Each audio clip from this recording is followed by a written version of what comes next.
ఒక్కసారి రామా అంటే చాలు, రా అంటే 2, మా అంటే 5 సంఖ్యాశాస్త్రంలోకి అక్షరాల్ని మారిస్తే రామ రామ రామ అంటే 2 × 5 × 2 × 5 × 2 × 5 2 5 10 10 2 20 25 100 100 200 200 × 5 1000 సహస్రనామ తత్తుల్యం రామనామ వరాననే.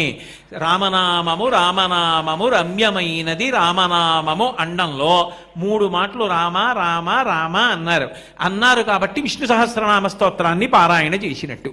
మీ అందరూ కూర్చుని ఓ 50 మాటలు రామనామం భజన చేసి వెళ్ళిపోయారు. ఎంత సంతోషంగా ఉంటుంది అర్చకులకి, ఎంత సంతోషంగా ఉంటుంది దేవాలయాలు నిర్మించిన వాళ్ళకి.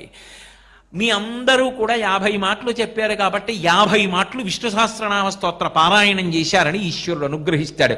జగద్గురువులు ప్రతిష్ఠ చేసిన క్షేత్రం కాబట్టి ఇక్కడ చేస్తే సహస్ర ఫలితం. అంటే ఒక్కసారి గోవిందా అన్నారనుకోండి,